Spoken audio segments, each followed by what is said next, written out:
Most traders chase trends after they've already started. Jesse Livermore caught them while everyone else was still asleep. He didn't have algorithms. He didn't have backtests. He had observation, patience, and psychological timing. Livermore's entire career, his wins, his collapses, his rebirths, were built on one question. How can I identify a major trend before the crowd sees it? And the answer wasn't luck, it was pattern, not in price, but in behavior. You see, trends don't begin when prices move. They begin when perception shifts, when fear quietly turns into curiosity, when curiosity becomes confidence, and confidence becomes momentum. That's where Livermore lived, and now in the quiet transition between disbelief and belief, he said. The big money is made by the man who is right at the right time and sits tight. But what most traders miss is the first part of that line. Who is right at the right time? Timing, in Livermore's world, wasn't about predicting the future. It was about recognizing the birth of collective conviction. He understood that before every great move, there's a moment of silence and psychological hesitation in the crowd. The early signs appear not in headlines, not in hype, but in the subtle behavior of price, a stock that refuses to fall with the market, a commodity that keeps ticking up despite bad news, a volume surge on quiet days. To Livermore, these weren't coincidences, they were tells, footprints of the professionals accumulating while the public doubted. He said, "There is nothing new on Wall Street because human nature never changes, and human nature always hesitates before believing." That's the moment he waited for. Not the explosion, not the euphoria, the quiet disbelief, because that's when positioning matters most. That's when risk is lowest and potential is infinite. Livermore didn't catch trends early because he was fearless. He caught them because he was patient. He waited until the tape told him the truth. He didn't trade on hope, he traded on confirmation, and yet his confirmations came earlier than everyone else's because he trained himself to read behavior before breakout. This wasn't intuition, it was awareness. He knew that human beings reveal their intentions not through words, but through actions, and the market at its core is nothing but collective action made visible. He used to say, the market does not beat them. They beat themselves because though they have brains, they cannot sit tight. That sitting, that calmness in uncertainty, was his real weapon because the crowd wants clarity before it acts. Livermore acted before clarity, when uncertainty was still pure opportunity. So, let me ask you this. When you see a quiet setup forming, do you wait for confirmation from others? Or do you trust your own read of the tape? Comment below, because that answer reveals whether you'll find the trend or follow it too late. Next, we'll explore the inner conflict, the paradox that traps most traders between patience and action, and why Livermore said timing a trend is not about courage, but about control. Every trader wants to catch the big move, but no trader wants to feel early. That's the paradox, because being early feels wrong, it feels lonely, it feels uncomfortable, like you're standing still while everyone else waits for permission. But that's exactly where Jesse Livermore lived, in that psychological discomfort between clarity and chaos. Livermore used to say, the tape doesn't lie, people do. And when he said people, he meant us, traders, investors, the crowd. We lie to ourselves every time we crave certainty. We want the market to validate our belief before we act. We wait for news, for analysts, for confirmation from others, and by the time we get it, the move has already begun. That's the tragedy of human behavior in markets. We want proof that it's safe to believe, but proof always comes after the profit. Livermore understood this internal tug-of-war better than anyone. He knew that the hardest trades are often the most correct ones, because they require belief before evidence. He once described this feeling as standing on the edge of conviction. It's the moment when the market begins to shift. Subtly, volume ticks higher, volatility tightens. Momentum quietly changes direction, and yet nothing looks obvious. The crowd still doubts, the narrative still says, it's too early. But Livermore said, the market will tell you when it is right, but only if you learn to listen to its whispers. Those whispers, those faint, early signs, only appear to those who are calm enough to hear them. And calmness in trading is unnatural, because the market is designed to agitate you. to make you react, to make you second-guess your instincts, to push you toward the comfort of the crowd. That's the paradox. To be right, you must do the thing that feels wrong. You must buy when others hesitate. You must hold when others doubt. You must believe in your read before the world agrees with you. Livermore once described his internal conflict as the fight between the tape and my nerves. He'd see the signal forming, accumulation at the lows, a steady hand in the background buying while others sold, and he'd feel it in his gut. But then, the mind intervenes. The fear of being wrong whispers louder than the evidence of being right, and that's when most traders step aside. They trade their potential for comfort. They surrender the first move, the one that makes all the difference, because they need reassurance. Livermore said, "The human side of every person is the greatest enemy of the average investor." He knew that the inner conflict wasn't about money, it was about identity, because entering early means risking public doubt, the pain of looking foolish, the anxiety of being alone against the tide, and the ego hates that. But the truth? Every great trend begins in discomfort, when the majority is uncertain and only a few can see the shift beneath the surface. Livermore learned to make peace with that discomfort. He didn't seek confidence. He sought alignment. He asked, "Is the market confirming my logic, or am I confirming my emotion?" If the tape agreed, he moved. If it didn't, he waited. This wasn't intuition. It was disciplined. Observation born from self-control. He trusted the tape more than his nerves. That's what separates Livermore from the modern trader. Most want comfort. He wanted clarity, and clarity only comes after you've conquered the conflict within. So ask yourself, do you wait for others to agree with you before you act? Or can you sit in the discomfort of being early, when it still feels like you might be wrong? Comment your truth below, because how you handle that moment will decide whether you ever catch a major trend at its birth. Next, we'll go deeper into the psychological trap that destroys early conviction. The reason traders abandon great positions too soon, and why Livermore said, "It's not the entry that makes you rich, it's the waiting that makes you wise." Catching a major trend isn't hard. Holding it is. That's where most traders fail, not in the analysis, not in the entry, but in the endurance, the ability to sit tight while the world questions your patience. Jesse Livermore used to say, "It was never my thinking that made the big money for me. It was always my sitting. But that sitting, that calm, detached stillness, rank is the hardest part of the entire game. Because once you're in, your greatest enemy isn't the market anymore. It's your own expectation. Here's the trap.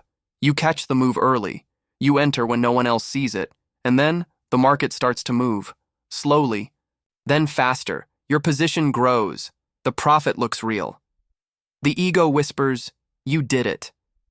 But that's when emotion sneaks in. It doesn't come as fear. It comes as need. The need to lock in, to protect, to control the outcome. And that's when the first cracks appear. Because Livermore knew, once you need to control, you've already lost control. He called this the emotional cycle of every trend. It begins with disbelief. Then comes recognition. Traders notice. Start buying. Then greed. Everyone wants in. Then euphoria. Everyone feels invincible. And finally, distribution. The professionals sell quietly while the crowd celebrates. The trap isn't missing the entry. It's selling in the middle. When your emotions tell you you've done enough, he said, men who can both be right and sit tight are uncommon. Why? Because the market doesn't just test your system, it tests your nerve. It teases you with temporary profits, shakes you with sudden pullbacks, and seduces you with the illusion of certainty. And every flicker of price movement triggers the same mental pattern. Is this the top? Should I sell? Should I protect? Livermore once described it perfectly in his notes. A man must give his position time to prove itself right or wrong. The market will not pay you for impatience. He learned that the early part of a trend always feels uncertain, and the profitable part always feels uncomfortable.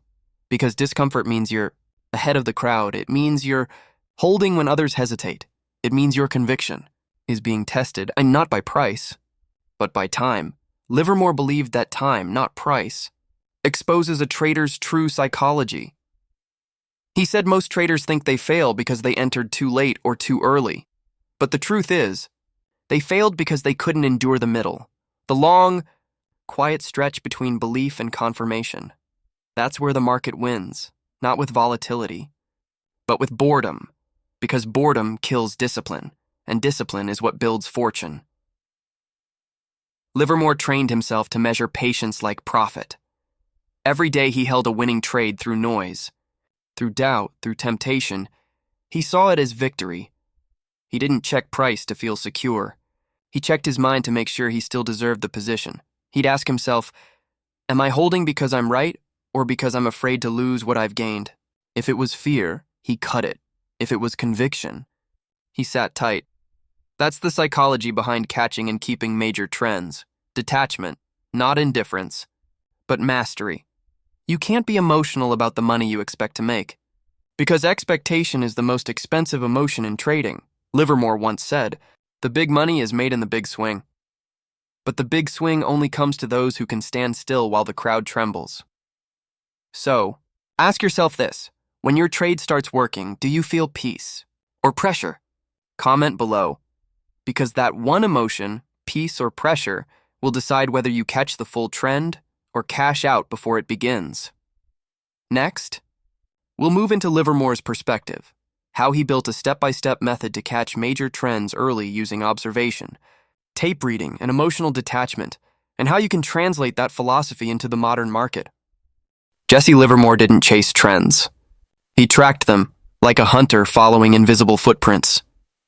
Every move he made was grounded in observation, confirmation, and control. He built his fortune not by guessing, but by waiting until the market revealed its intention. He once said, I never buy stocks cheap. I buy stocks when they start to go up. To most traders, that sounds backward, but to Livermore, that was discipline. He didn't care about being first. He cared about being right. Let's break down his step-by-step method, the structure he used to catch major trends early, without falling for false starts. Step 1. Observation. The market's behavior. Before the move, Livermore began every day in silence. He studied the tape, not for price patterns, but for psychological tells. He looked for assets that refused to behave normally, stocks rising despite weak markets, commodities that stopped falling even on bad news. Volume building quietly, without excitement. He called these the early tremors of a coming earthquake. It wasn't about prediction. It was about attention. Livermore knew that markets leak intention before they leak information. He watched for strength in weakness, for resilience in fear. Those were his first footprints. Step 2. Confirmation. The market must prove the signal. Never acted on the first sign. Livermore believed that the market's first move is often a trap, so he waited for confirmation. A small pause. A pullback that held higher, a sign that buying wasn't random but organized. He said, a stock doesn't rise because it's being bought. It rises because it cannot be kept down. That subtle difference was his edge. He didn't look for spikes. He looked for persistence. When a price could absorb selling and still climb, that told him professionals were in control. That was his cue to prepare, not predict. Step 3. Execution. The commitment with control. When he entered small. He called it testing the market. If the position immediately moved against him, he'd cut it. No emotion, no hesitation. If it held firm, he'd add gradually, building conviction through evidence, not hope. Livermore said, the market never tips its hand, it tests yours. That meant each trade was a negotiation between his patience and the market's honesty. He wasn't buying a stock. He was testing a story, and only when the story kept proving true did he let it grow into a major position. Step 4. Sitting. The discipline to do nothing. This was Livermore's true superpower. He didn't trade for excitement. He traded for confirmation of truth. Once he was in, he stopped thinking about money. He only asked one question. Is the market acting right? If it was, he held. If not, he left. He described it like this. When a man is right, he must hold on. When he is wrong, he must sell quickly. There is no other way to avoid disaster. This was more than strategy. It was psychological purification. He removed emotion, expectation, and ego. He replaced them with rhythm, patience, and faith in observation. Livermore saw the market as a living organism, an expression of human behavior. He didn't fight it, predict it, or worship it. He listened to it. He said, "A man must study general conditions, not just individual stocks." That meant he read the emotional temperature of the crowd. Was the market eager? Was it fearful? Was it bored? Because in that tone, he found timing. When the crowd felt nothing, no excitement, no fear, that's when trends quietly began. That's where his discipline started paying off. Livermore's method was psychological, engineering disguised as trading. Every decision was built to keep him detached, to protect him from himself. He didn't use emotion to predict markets. He used markets to reveal emotion. That's why his timing worked. Not because he was faster than others, but because he was calmer. He caught major trends early because he understood what impatience looked like on a chart. So remember this: a great trend never announces itself. It appears quietly, then demands conviction from those who recognize it. Livermore didn't trade against the crowd. He simply acted before they knew they were a crowd. So let me ask you this. Do you have a system for reading behavior before price? Or are you still waiting for confirmation from everyone else's conviction? Comment your answer below, because how you handle silence will decide if you ever hear the signal first. Next, we'll move into the cinematic conclusion. Livermore's timeless philosophy on catching major trends. How patience, solitude, and silence become the trader's greatest signal detector in a world addicted to noise. Most traders stare at charts looking for signals. Jesse Livermore looked at himself. That's what made him dangerous and disciplined. He understood something that few traders ever grasp. The market doesn't hide opportunities. It hides our readiness to see them. Livermore's true blueprint for catching major trends wasn't a method. It was a mindset, a mental calibration built from solitude, observation, and brutal self-honesty. He said, "The game taught me the game, and it didn't spare the rod while teaching. Every loss, every missed trend, every painful reversal, all of it was tuition." Because Livermore wasn't trying to beat the market. He was trying to understand the behavior. That moved it, including his own. He knew that major trends aren't born in volatility, they begin in apathy. When everyone's bored, distracted, or too scared to care, that's when smart money quietly steps in. Livermore waited for that silence. He knew that noise means attention, and attention means exhaustion. But silence? Silence means preparation. He once said, "I made my biggest money when I was entirely out of the market, waiting for the right situation."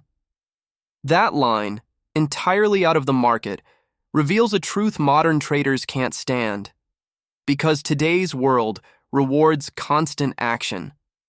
You're taught to hustle, to trade more, to always do something. But Livermore knew every great move demands stillness before it demands execution. He saw trading not as prediction, but as synchronization, aligning his mental rhythm with the rhythm of the market. And when the two lined up, the signal became obvious, not because the chart changed, but because he did. That's the part most traders miss. They chase new strategies, new tools, new indicators, when what they really need is emotional calibration, the patience to wait, the detachment to observe, the humility to be wrong. Livermore once wrote, "After a man has made money in the stock market, the worst thing that can happen is he begins to think he knows something. That's the moment you stop listening. That's when you lose the ability to feel the subtle shifts, the very thing that helps you catch major trends early. Didn't time markets by magic. He timed people. He watched fear transform into greed, disbelief turn into conviction. And he always positioned himself one emotion ahead of the crowd. He said, "The market is never wrong. Opinions often are." So he stopped having opinions. He had observations. That's what made him the greatest speculator of his time, and still the most misunderstood, because catching a major trend early isn't about prediction. It's about perception. It's about noticing when Something refuses to behave the way it should, and trusting that disobedience more than your own ego. That's what Livermore did. He trusted behavior over belief. So now, when you open your charts, don't ask, where's the next breakout? Ask, what's refusing to break down? That's where the signal hides. That's where the next trend begins. And that's where patience becomes power. Because in the end, Livermore's real formula wasn't about catching trends. It was about catching yourself before your emotions make you miss the move. So I'll leave you with this question. When the next big trend begins, will you recognize it? Or will you be too busy reacting to noise? Comment your truth below, because as Livermore said, the tape never lies. But traders do.